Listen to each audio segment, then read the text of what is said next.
오늘 함께 나누실 말씀은 마태복음 20장 29절에서 34절까지의 말씀, 신약성경 34쪽입니다. 우리 다 같이 함께 합독하시겠습니다. 그들이 여리고에서 떠나갈 때에 큰 무리가 예수를 따르더라. 맹인 두 사람이 길가에 앉았다가 예수께서 지나가신다 함을 듣고 소리 질러 이르되 주여 우리를 불쌍히 여기소서 다윗의 자손이여 하니 무리가 꾸짖어 잠잠하라 하되 더욱 소리질러 이르되 주여 우리를 불쌍히 여기소서 다윗의 자손이여 하는지라. 예수께서 머물러 서서 그들을 불러 이르시되 너희에게 무엇을 하여 주기를 원하느냐. 이르되 주여 우리의 눈 뜨기를 원하나이다. 예수께서 불쌍히 여기사 그들의 눈을 만지시니 곧 보게 되어 그들이 예수를 따르니라. 아멘. 할렐루야. 오늘은 마태복음 20장 29절에서 34절까지의 말씀으로 우리의 눈뜨기를 원합니다 라는 제목으로 함께 은혜를 나누겠습니다. 예수님을 찾아와서 어떻게 하면 영생을 얻을 수 있을까를 물었던 여러분 부자 청년을 기억하십니까? 우리가 지난주에 말씀을 통해서 함께 만났던 그 청년 말입니다. 그는 어려서부터 율법의 계명들, 특별히 10계명의 계명들을 철저하게 지켰을 뿐만 아니라 그의 인생에 유일한 관심이 있었다면 그것이 무엇이었습니까? 영생이었을 정도로 사실상 너무나 훌륭하고 또 믿음직스러운 청년, 그 청년이 우리가 지난주에 함께 살펴보았던 부자 청년이었습니다. 하지만 예수님께서 그 청년에게 가난한 자들에게 그 청년이 가지고 있었던 재물들을 팔아서 가난한 자들에게 나눠주고 예수님을 따르라고 말씀하셨을 때 그 청년은 그가 가진 재물이 많아서 근심하다가 결국에는 예수님을 따르지 못하고 영생을도 얻지 못한 채 그저 그냥 집으로 돌아가 버리고 말게 됩니다. 이 청년은 그 누가 봐도 천국 문 앞에 가장 가깝게 이르렀던 청년이라고 말할 수가 있습니다. 어려서부터 십계명을 완벽하게 지킬 정도로 율법으로도 흠이 없었고 그러니 여러분 윤리적으로도 문제가 없었고 도덕적으로도 흠이 없었습니다. 게다가 마가복음에 의하면 관리, 그러니까 공무원이었어요. 얼마나 좋은 직장 다니고 있었습니까? 게다가 돈도 많은 부자였어요. 그러니까 흠잡을 데 없는 데다가 정말 탁월한 인생을 살았던 인정받는 사람. 거기다가 자기가 원하는 것이 뭐 세상에 그 어떤 것을 원하는 것도 아니라 인생에 유일하게 원하는 것이 하나가 있다면 영생이었을 정도로 칭찬받아 마땅하고 탁월한 인생을 살았던 청년이 바로 이 부자 청년이었던 겁니다. 하지만 이 부자 청년에 대해서 사실상 모든 사람들이 다 속고 있었다고 우리가 볼 수 있는 거예요. 이 부자 청년의 오직은 무엇이었습니까? 영생을 얻는 것이었잖아요. 그런데 정말로 이 청년이 오직 영생을 바라는 것 그 하나가 정말 맞았다면 이 청년은 지금 제가 말씀드린 것처럼 칭찬받아 마땅한 인생이었을 겁니다. 왜 그렇습니까?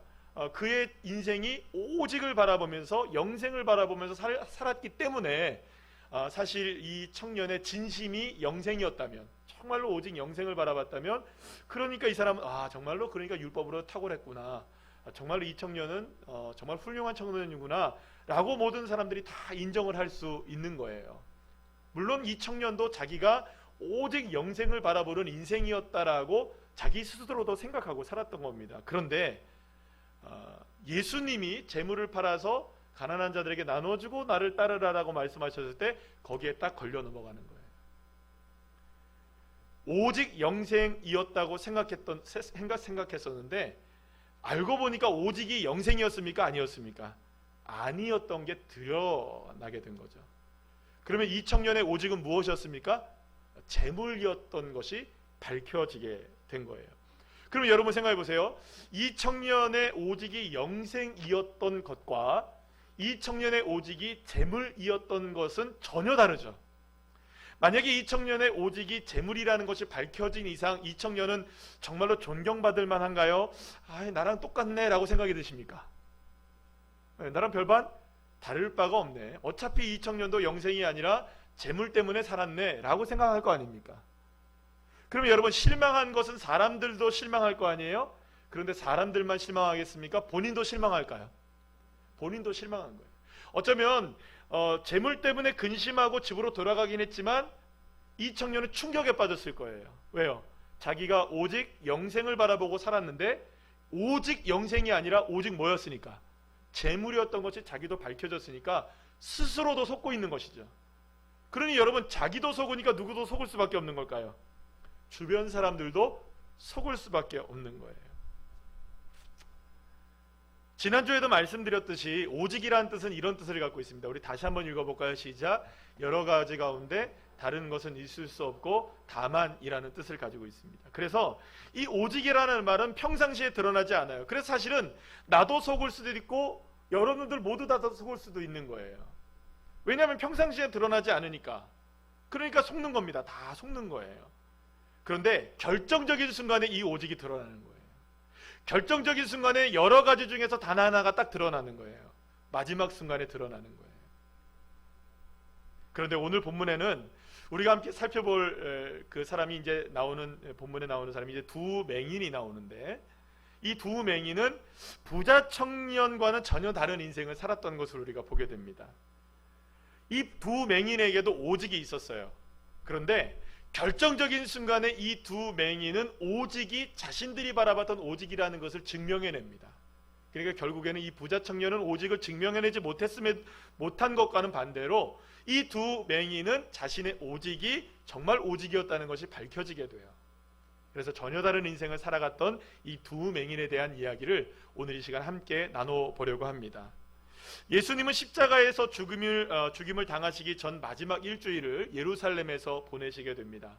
그래서 예루살렘의 입성이라고 보통 우리가 얘기를 하는데요, 예루살렘에 들어가시기 바로 직전에 들리셨던 성읍이 어디였냐 하면, 여러분 너무나 잘 아시는 여리고 있잖아요. 여호수아와 이스라엘 백성들이 가나안 땅에서 처음으로 무너뜨렸던 그 여리고성, 그 여리고를 방문하시고 나서 예수님이 그곳에 나와서 이제 예루살렘으로 마지막으로 향하시게 됩니다. 그래서 오늘 보면 29절의 말씀에 보면 예수님이 여리고를 나오셔서 나갈 때에 수많은 무리들이 예수님을 따랐다라고 성경은 기록하고 있는 것을 보게 됩니다. 그런데 그렇게 그때에 이제 예수님이 여리고를 나오셔서 이제 예루살렘으로 가고 있는 그 상황 속에서 여리고의 길가에 앉아 있었던 두 맹인이 예수님이 지금 이곳을, 이 길 위를 지나가신다는 소식을 누군가로부터 전해 듣게 되었던 거예요. 사실 여러분 생각해 보세요. 시각장애인으로서 눈이 보이지 않는 상황에서 누구를 자기가 찾아가서 만난다는 게 쉬운 일일까요? 어려운 일일까요? 쉽지 않죠. 아마도 이 두 맹인은 예수님께서 이미 이 여리고에 와 계신다는 소식은 들었을 거예요. 그러나 갈 수는 없었던 것이죠. 누군가의 도움이 없다면 갈 수는 없는 거잖아요. 그러니까 그렇게 갈 수는 없어서 그냥 그대로 길가에 앉아 있었을 뿐이었는데, 어머나 세상에, 예수님이 어디를 지나가신다는 거예요? 자기가 있는 그 길 위를 지나가신다는 소식을 듣게 되었던 것이죠. 이렇게 이제 예수님께서 자신들이 있는 길 위를 지나가신다는 소식을 듣게 된 이 두 맹인에게는요, 이것은 정말로 하늘이 준 기회라고 생각할 수밖에 없었습니다.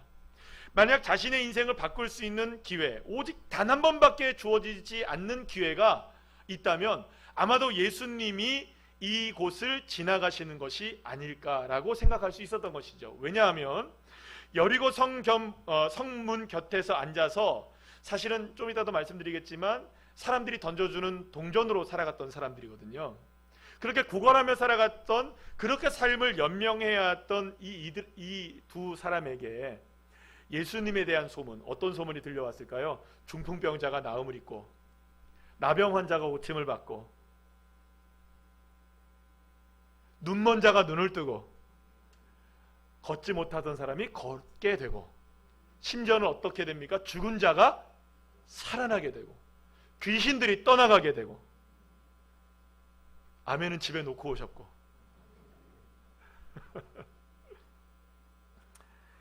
이렇게 수많은 사람들의 질병들을 가는 곳곳마다 살리시고 고쳐주신다는 예수님에 대한 소문을 이 두 맹인도 들었을까요? 안 들었을까요? 들었겠죠. 그러니 이 소문은 이 두 사람의 가슴을 뛰게 했을 거예요. 만약에 예수님을 만날 수만 있다면, 내 인생 완전히 바뀔 텐데, 내 인생 완전히 새로워질 수 있을 텐데, 자신의 인생을 바꿀 수 있는 유일한 길이 예수님이라는 그 기대감을 가지고 아마도 이 두 맹인도 살아갔을 것입니다. 그런데 그 소망을 가지고 살아가고 있는 상황 속에서 지금 예수님이 자신들이 있는 이 길 위를 걸어가신다는 소식을 들었으니 이 기회를 놓친다는 것은 자신들이 가지고 있었던 오직의 문제를 해결할 수 있는 오직 단 한 번의 기회밖에 주어지지 않을 이 일생일대의 기회를 놓친다는 것과 다름이 없는 이야기가 되는 것이었던 것입니다. 그래서 이 두 맹인은 예수님이 지나가신다는 소식을 듣자마자 소리를 막 지르기 시작해요. 예수님이 보여서 소리를 질렀을까요? 아닙니다. 어디 계신 줄 알아서 소리를 질렀을까요? 아닙니다. 가까운지 먼지, 이곳에 지금 가까이 와 있는지 저곳에 있는지 알지 못하지만 예수님이 이 길 위를 지나가신다는 소식을 들었기 때문에 어디에 계시는지 모르지만 일단은 소리를 지르고 보는 겁니다. 예수님이 들으실 수 있도록 가능하면 크게, 혹시나 스쳐 지나가셔도 내 소리는 들을 수 있도록 큰 소리로 예수님을 외치기 시작했던 거예요. 사랑하는 여러분, 이 두 맹인의 외침이 얼마나 절박했을까요? 얼마나 처절했을까요? 예수님을 만나 눈이 열리고 보기를 원하는 마음이 정말로 진심이었다면 어찌 절박하지 않고 어찌 처절하지 않을 수가 있었겠습니까? 오늘 보면 30절 말씀 우리 다 같이 한번 읽어볼까요? 시작. 맹인 두 사람이 길가에 앉았다가 예수께서 지나가신다 함을 듣고 소리질러 이르되 주여 우리를 불쌍히 여기소서 다윗의 자손이여 하니. 하지만 절박하게 정말 간절하게 외쳤던 그들의 외침은 수많은 무리에 휩싸여서 좌절될 기로에 서게 됩니다. 이 두 맹인이 막 소리 지르고 예수님을 부르짖자 무리들이 이 두 맹인을 길 위에서 밀쳐내고 있었던 거예요. 자, 오늘 본문 31절 말씀 우리 다 같이 한번 읽어볼까요? 시작. 무리가 꾸짖어 잠잠하라 이렇게 얘기했어요. 무리들은 길 위로 와서 예수님을 만나려고 소리를 막 지르고 있었던 이 두 맹인을 다시금 그들이 있었던 길가로 쫓아내고 있었던 거예요. 마치 맹인들은 절대로 길 위로 올라와서는 안 되는 것처럼 그들을 꾸짖기 시작했고, 심지어 그들에게 뭐라고 얘기합니까? 잠잠하라, 잠잠하라라고까지 이야기를 했던 것입니다. 그런데 여기서 꾸짖다는 말과 잠잠하라는 말의 헬라어를 한번 살펴볼 필요가 있어요. 꾸짖다는 이 말의 헬라어 에피티마오라는 말은요, 비난하다, 벌하다 이런 말이에요. 그러니까 벌하다는 것이니까 막 뭐라 혼내는 겁니다. 꾸짖다는 말은 혼낸다는 거예요. 그리고 이 잠잠하다는 이 시오파오라는 말은요, 말을 멈추다, 조용히 하다, 잠자코 있게 하다, 혹은 뭐 침묵하다 뭐 이런 의미를 갖고 있어요. 그런데 이 잠잠하다라는 말의 의미가 단순하게 소리를 줄이고 침묵하다라는 의미가 있는 것이 아니에요. 이게 어떤 의미로 쓰이는 말이냐면 말할 능력이 없다, 혹은 말할 능력을 잃어버렸다라는 의미로도 쓰이는 단어예요. 그러니까 여러분 이런 겁니다. 무리들은 이 두 맹인을 향해서 맹 비난을 하고 있는 거예요. 막 뭐라고 꾸짖고 있는 거예요. 막 호통을 치고 있는 거예요. 벌을 내리고 있는 거예요. 잠잠하라라고 이야기하고 있는 거예요. 이 말은 무슨 말일까요? 죄송합니다. 조금 격하게 이 무리들의 입장이 되어서 제가 이야기하는 거니까 여러분 오해하지 마시고 들어주세요. 제가 비하하는 것이 아니라 이 무리들의 입장에서 얘기한다면 이렇게 얘기하는 겁니다. 이 눈먼 맹인들 주제에 어디서 그렇게 소리 지르고 난리야? 야 이놈들아, 입 다물어! 절로 가! 이 벙어리 주제에 죄송합니다. 이런 말씀은 안 되죠? 이렇게 얘기한 거예요. 얼마나 심하게 말한 이야기인 줄 몰라요. 여러분. 그냥 잠잠하라는 이야기가 워워 이런 거 아닙니다. 우영우 이거 할 때 워워 하는 그거 아닙니다. 우영우 되게 좋아하시네요. 갑자기 막 웃으시네요. 이 정도 워워 하는 게 아니에요. 같은 내용을 전하고 있는 이 마가복음의 내용을 보게 되면 이 두 사람 중에 한 사람의 이름을 소개하고 있어요. 여러분들이 들으면 다 아시는 사람입니다. 거지 바디메오. 들어보셨죠? 이 마가복음에는요 2명이 아니라 1명으로 소개돼요. 그러면 마가복음이 맞냐, 마태복음이 맞냐, 왜 여긴 2명이고 왜 1명이냐, 이걸 제가 따지는 건 아니고요. 아마도 제가 생각할 땐 그렇습니다. 이 두 사람 중에 1명이 아마 바디메오였을 가능성이 있습니다. 어쨌든 이 바디메오든 이 두 사람이든 오늘 제가 마가복음의 본문이 아니라 마태복음의 본문으로 설교를 하고 있기 때문에 어쨌든 이 두 맹인에 관한 이야기를 하고 있는데 그들의 직업이 뭐였다는 거예요? 직업이 뭐였다는 거예요? 네, 거지였다는 겁니다. 거린. 그렇습니다. 이 두 맹인이 어떻게 볼 수 없게 되었는지도 알 수 없고 언제부터 볼 수 없게 됐는지도 알 수 없고 얼마만큼의 시간 동안에 보지 못했는지도 알 수 없습니다. 그러나 다만 그들이 할 수 있는 것은 무엇이냐? 볼 수 없기 때문에 길가에 주저앉아서 사람들이 던져주는 동전 한 입에 자신의 인생 걸고 생명 걸고 살아갔던 사람, 그 사람이 누구였다는 겁니까? 이 두 맹인의 존재의 모습이었다는 것입니다. 어쩌면 무리들은 이 두 맹인 거지들을 알고 있었을까요? 모르고 있었을까요? 딱 봐도 거지였을까요? 딱 보면 아니었을까요? 네, 딱 봐도 거지였을 거예요. 딱 봐도 거지였을 거예요. 그렇기 때문에 무리들은 어찌 보면 이 두 맹인 거지에게 있어서는 어떤 존재라고 여러분 생각하실 수 있을까요? 마치 이제 생명줄과 같은 존재였다라고 할 수 있습니다. 만약에 여러분 생각해 보세요. 만약에 이 거지들에게 무리들이 동전을 던져주지 않는다면 이 거지는 살아갈 수 있을까요? 없을까요? 살아갈 수 없는 거예요. 그러니 여러분 이 두 거지에게 있어서 두 거지 맹인에게 있어서 이 무리들은 비교하자면 이런 존재입니다. 갑의 존재. 그러니까 그들이 잠자코 가만히 있어 입 다물어 하면 어떻게 해야 됩니까? 사실은 입 다물고 있어야 되는 거예요. 그 말에 그저 따라가야 하는 그러니까 심지어는 입 다물고 있어 눈도 보이지 않으니까 이제는 말도 못하는 존재가 되어라라는 맹비난을 쏟아내고 저주를 쏟아내어도 갑인 그들이 을인 이 맹인들에게 이야기를 할 때 갑과 을의 관계가 돼버리면 여러분 을은 누구를 따를 수밖에 없습니까? 이게 사회가 그렇잖아요. 갑을 따를 수밖에 없는 거예요. 여러분들 우리 얼마나 을로 살아갑니까? 그죠? 그런 존재들이잖아요. 그러니까 갑이 어떤 존재인지 우리가 다 알고 있잖아요. 하지만 이 두 맹인은 잠잠하지 않았습니다. 사실 자신의 생명줄을 잡고 인생의 먹을 것의 줄을 잡고 있었던 이 무리들이 말도 하지 못하는 사람들아 입 다물어라라고 막 엄청난 저주를 쏟아부을 때 을의 입장에서는 그렇게 할 수밖에 없는 거예요. 그러나 그럼에도 불구하고 이 맹인은 거기서 멈추지 않았습니다. 아니 멈출 수가 없었던 겁니다. 자, 오늘 본문 31절 말씀 다 같이 한번 다시 읽어볼까요? 시작. 무리가 꾸짖어 잠잠하라 하되 더욱 소리질러 이르되 주여 우리를 불쌍히 여기소서 다윗의 자손이여 하는지라. 어쩌면 이 두 맹인에게 있어서 무리들은 그 무엇으로도 뛰어넘을 수 없는 인생의 장벽과 같은 존재였다고 할 수 있습니다. 하지만 그 장벽 때문에 자신의 인생을 완전히 뒤바꿀 수 있는 일생일대의 기회를 놓칠 수는 없었던 것입니다. 여러분 한번 생각해 볼까요? 정말로 이 두 맹인의 오직이 정말로 보는 것이었다면 고민할 거 있습니까? 없습니까? 없죠. 두려워할 거 있습니까? 없습니까? 변명할 거, 이유될 거 없습니다. 오직을 위해서라면 소리 질러야 합니까? 안 질러야 합니까? 하지 말라 그래도 해야 합니다. 찾아야 됩니다. 누굴 만나야 합니까? 예수를 만나야죠. 그러니 더욱 소리를 지를 수밖에 없었던 것입니다.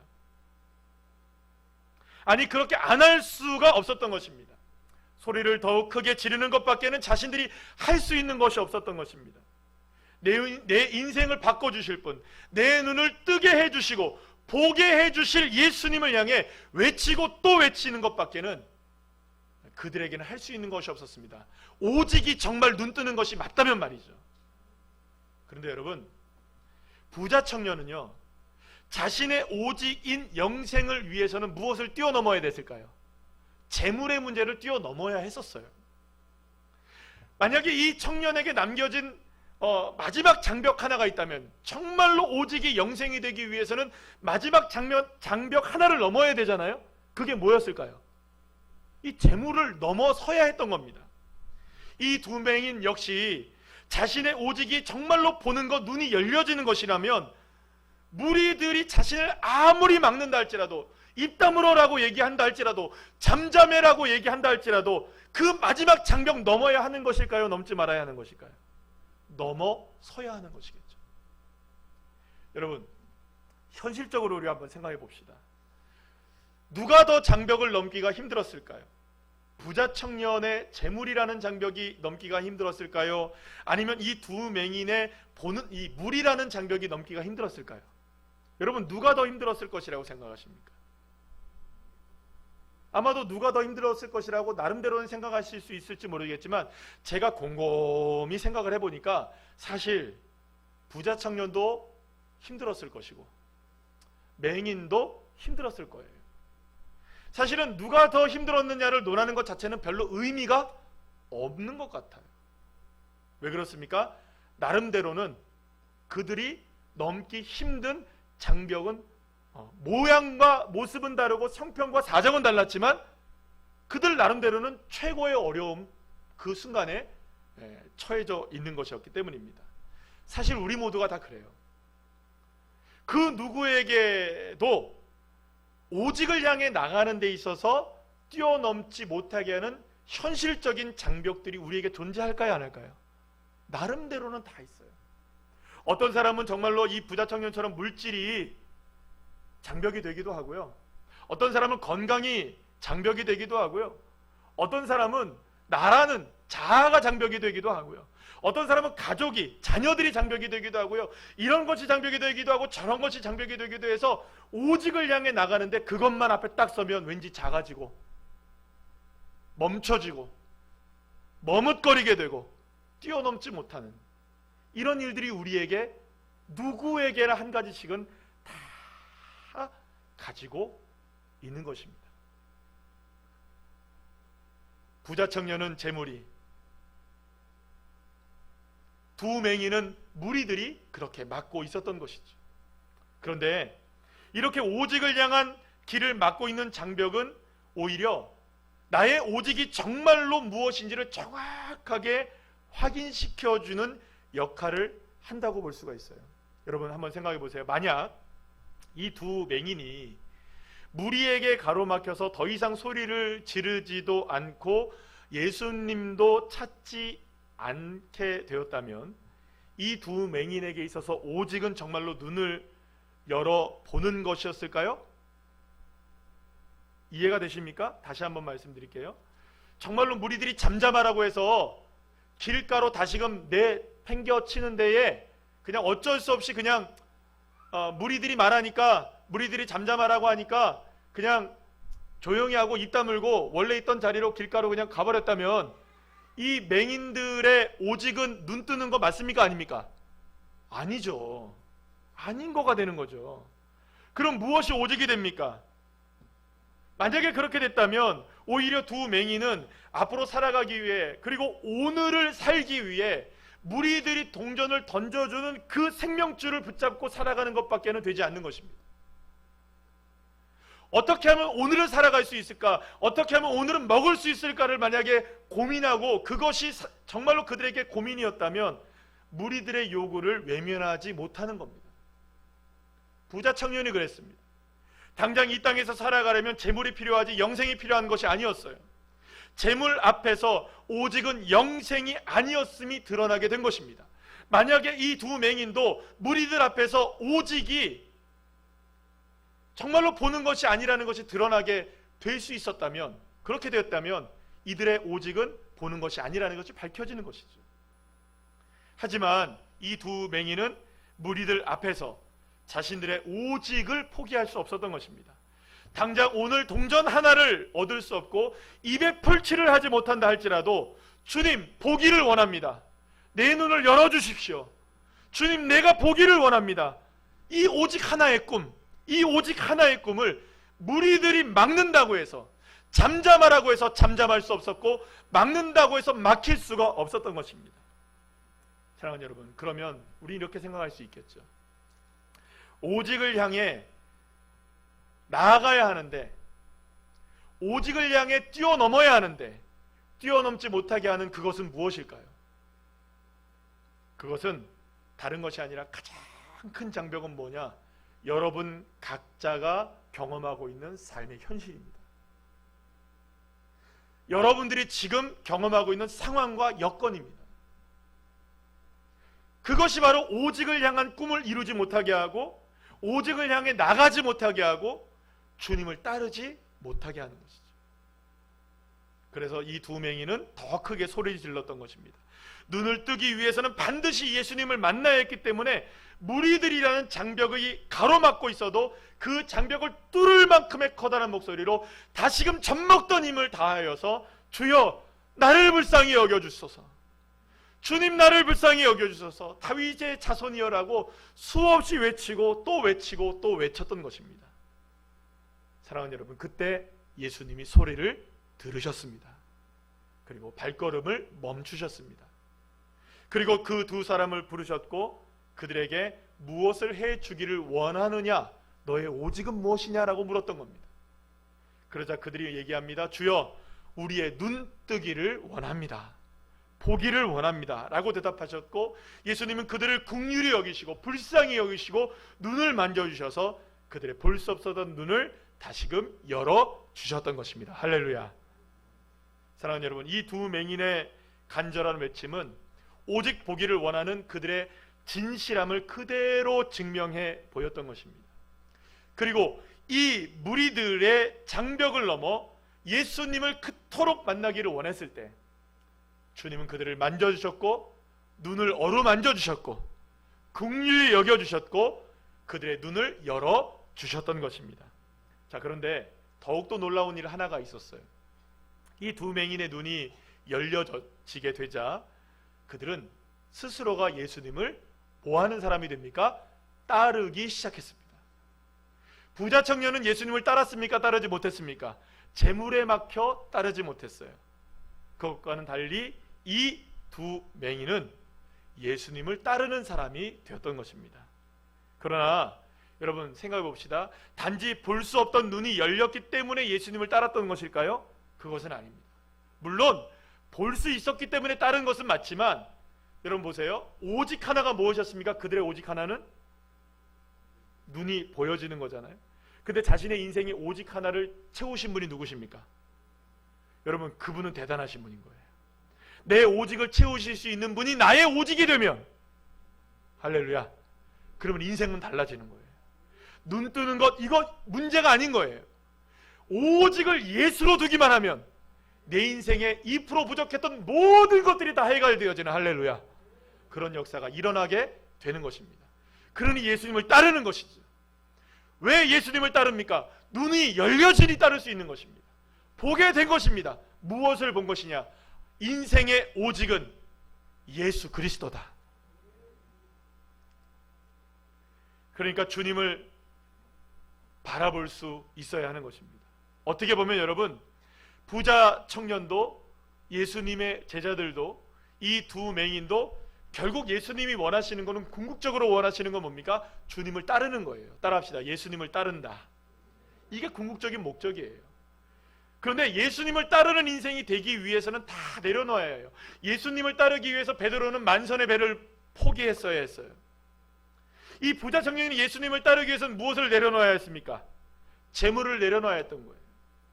두 맹인이 예수님을 따르기 위해서는 무엇을 넘어서야 했습니까? 무리들을 넘어서야 했던 거예요. 그래야 볼 수 있게 되고 그래야 따를 수 있게 되는 것입니다. 그러니까 주님을 바라볼 수 있어야, 주님을 바라보는 눈이 열려야 진정으로 주님을 따를 수 있는 사람, 그렇게 주님을 따르는 자들이 되었을 때에 영생은 물론이거니와, 사랑하는 여러분, 하나님 나라의 놀라운 축복을 모두 다 경험하게 될 줄로 믿으시길 바랍니다. 자, 그래서 예수님이 그토록 원하시는 것이 하나가 있다면 그것은 저와 여러분의 영적인 눈이 열려지는 것이에요. 그래서 이것을 일종의 영적인 개안 수술이라고 볼 수가 있는 거죠. 예수님께서 마지막 예루살렘에 입성하기 직전에 예루살렘을 언덕 위에서 이렇게 바라보시면서 한 말씀을 하십니다. 누가복음 19장 41절 42절 말씀인데요, 우리 다 같이 한번 읽어볼까요? 시작.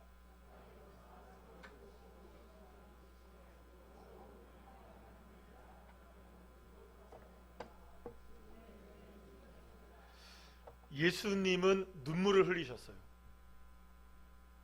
너무나 마음이 아프셨던 거예요. 그러면 왜 눈물을 흘리셨는지 아시겠어요? 제대로 볼 수 없는 이스라엘 백성들을 본 거예요. 눈이 닫혀져 있는 거예요. 평화의 왕으로 오시고 우리를 구원하실 메시아로 오신 예수님을 온전히 바라보지 못하고 있었던 거예요. 모두가 다 자기의 현실적인 문제들로 예수님을 바라보고 있었던 거예요. 그러니 여러분, 종려나무 가지를 흔들며 호산나를 외쳤던 그들이 순식간에 돌변하여 예수를 십자가에 못 박으라고 여러분들 외치는 사람들로 변화된 거예요. 왜? 볼 수 없었던 거예요. 눈이 닫혀져 있던 거예요. 예수님을 알지 못하고 예수님을 제대로 바라보지 못했기 때문이었습니다. 사랑하는 여러분, 주님은 오늘도 저와 여러분이 제대로 바라보는 사람이 되기를 원하시고 계십니다. 눈이 열리길 원하시고 계십니다. 제대로 보지 못하고 주님을 바라보려고 하지 않는 저와 여러분을 바라보시면서 어쩌면 주님도 예루살렘을 향해 펑펑 우셨던 것처럼, 여기서 말하는 우셨던 것은 그냥 흐느끼는 울음이 아닙니다. 눈물을 펑펑 흘리며 꺼이꺼이 하면서 울었던 울음이에요. 그런데 여러분, 어쩌면 저와 여러분이 온전히 주님을 바라보지 못하고 온전히 주님을 따르지 못하고 있는 그 모습을 바라보시면 주님은 어쩌면 저와 여러분을 향해서도 지금 펑펑 울고 계시지 않겠습니까? 그런 의미에서 맹인이 갈망하는 오직 한 가지가 보기를 원했던 것처럼 우리도 오직 주님을 온전히 바라볼 수 있기를 간절히 소망해야 합니다. 또 원해야 합니다. 주님은 바로 그렇게 오늘 내 눈이 열려지기를 원하는 사람을 지금 이 시간에 찾고 있는 줄로 믿으시길 바랍니다. 자, 그런데 마지막으로 한 가지만 짧게 살펴볼 것이 있어요. 이 두 맹인은 처음에 어느 자리에 있었다고 성경이 이야기하는 줄 아십니까? 어디에 있었다고 성경이 딱 얘기하고 있는데